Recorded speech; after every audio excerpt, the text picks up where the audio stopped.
Welcome home, Spider-Man. Welcome home. Spider-Man Homecoming, the third live-action adaptation of The Wall Crawler and the sixth film in the last 15 years.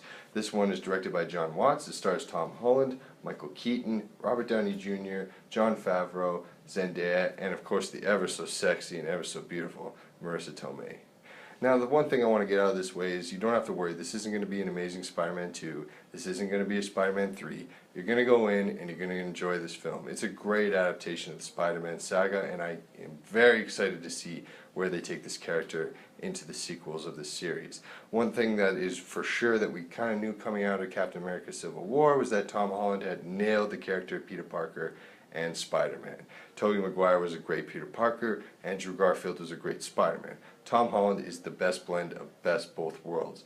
On top of that, as I've seen a major improvement in some of the MCU villains. Caecilius had some issues, but I think he was a pretty solid villain. Ego I thought was pretty awesome, and Michael Keaton's Vulture just takes it to a whole nother level. I think of all the MCU villains, he's had the best motivation, the best motives, and overall, just the best portrayal on screen. He's terrifying. He's actually scary. There's a few moments where you just look at the film and you just know that there's an impending doom with this character, that there's something coming, and it just freaks you out.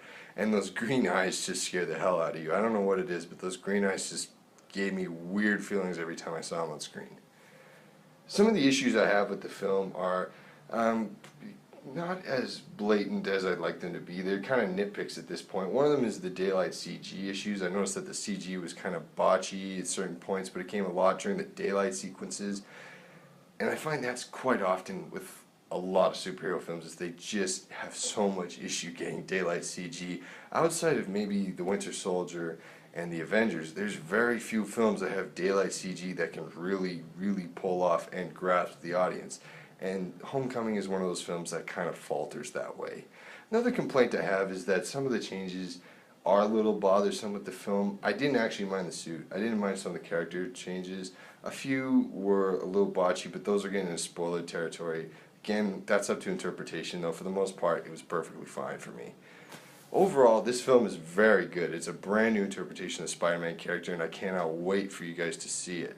There is a new spoiler video coming out, so I'll let you guys get onto that. But for now, this film is awesome, and I'm going to give it a very solid 8 out of 10.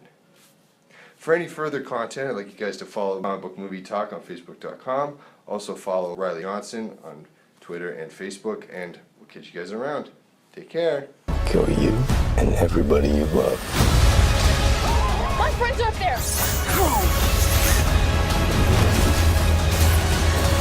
The guy is still out there. I've just got to do this on my own.